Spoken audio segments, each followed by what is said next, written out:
Other than FBS football, no fall sports championships will happen. Max, what's your reaction to Emmert's comments?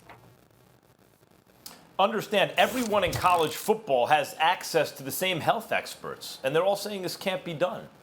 You know, and so the adults in the room, or at least someone who's more adult than others at a certain point, has to say, okay, we can't do this. I understand postponing that as long as possible, because why not give yourself a chance if something changes, right? If circumstances change enough, or if someone somewhere figures out how maybe it could be done, even if circumstances don't change so much. But the fact of the matter is, what the people who, you know, the not just wishful thinkers, but people who actually study this stuff and understand it say, you can't do this. How are you going to do this? And I think eventually, when it comes time to make a decision, we see the same decision being made all over the place. And I believe even the FBS and even, you know, we talk about major conferences and stuff, they're all going to, you know, when push comes to shove, all have to make this decision. And so it is unsurprising to me. Well, listen, you can, I don't disagree with anything that you're saying, Max, but I think it's sort of like chickens coming home to roost. Like, for example, we all know that money runs the world, and those who have the lots of the victims go to the spoils. And when you look at Big 5 college football, for example, whereas the Big 10 and the Pac-12 have elected to postpone at least their seasons, to push it back, potentially into the spring, if not flat out canceling it, the ACC, the SEC, and the Big 12 are planning on moving full steam ahead. The NCAA would love to control that, but they have no control over that. What I found funny was Mark Emmert sitting before the cameras articulating that point of view, highlighting how, listen, we don't really have any control. We're helpless. We're nothing. There's nothing we can do. Well, welcome to the world of the student athlete in collegiate sports that's under the purview of the NCAA. Because there's a lot of things they would want, Max, that they can't have. There's a lot of things that they would like to do that they're not allowed to do because the NCAA has hovered over them, exploiting them at every turn, all under the guise of amateur play.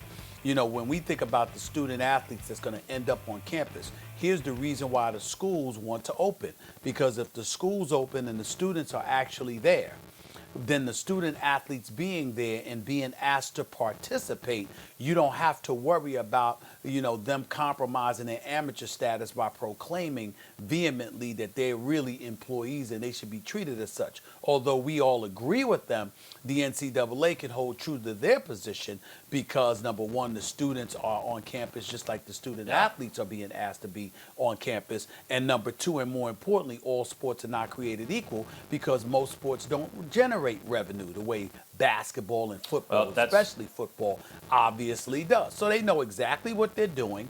And as a result, they're able to, I found it a bit ironic that Mark Emmert sat before the cameras yesterday proclaiming this helpless position when in fact, the student athlete has been helpless for decades under the stewardship of the NCAA, which has exploited them at every turn. Welcome to the world of the student athlete, Mark Emmert. How does it feel? Well, the NCAA is a business, really. I mean, Mark Emmert's the CEO, literally. And I totally agree with that analysis. You know, that the reason you don't do everything in your power to actually try to have a season and give yourself the best chances is because the ramifications of that is that you will be acknowledging that student athletes, so to speak, are actually unpaid labor. Or whether or not you consider that compensation some kind of, you know, tuition covered and all that kind of stuff, they're in fact labor. They're workers. And that changes the whole, that not only strips away the veneer of amateurism, but it has further implications in terms of how the NCAA and college sports do business. My point is not that that's not true, Stephen A. It's that probably that doesn't matter anyway. So if you're sitting in Mark Emmert's seat, you're thinking, wait a minute, am I going to expose the hypocrisy in a more tangible way that can come back to bite us? To try to start a college athletic season that probably is not going to be able to be finished?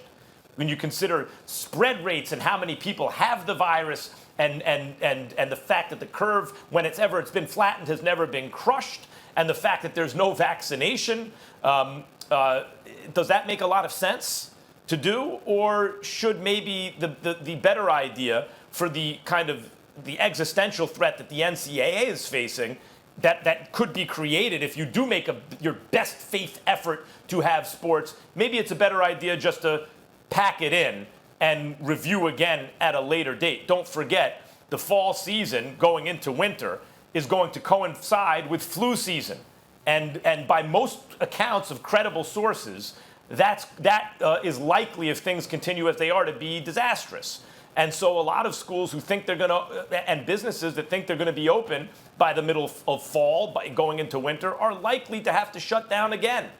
I think once he starts crunching the numbers and doing the odds in his own head, Stephen A., he thinks it ain't worth it to expose ourselves further. Let's shut this down now.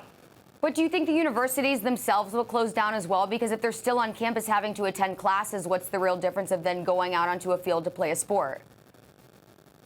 No, I don't think so. I think listen, when everything was initially shut down last spring, that happened at a time when it was 1/10 the problem or something like that it is now. And the reason it was shut down was not only the danger at the time, but the idea was to flatten and eventually crush the curve. We now have a problem 10 times as worse. There's no place in the industrialized world as bad. We can't travel places. We're banned from traveling places. Americans are, because the virus is so prevalent here. So none of why we initially closed down has come to fruition. It's much, much, much worse than it is, and it's expected to get worse again going forward. So no, I don't, based on my experience just now and what I've been reading from credible sources, high quality information, I would doubt that schools would be open by the middle of the term.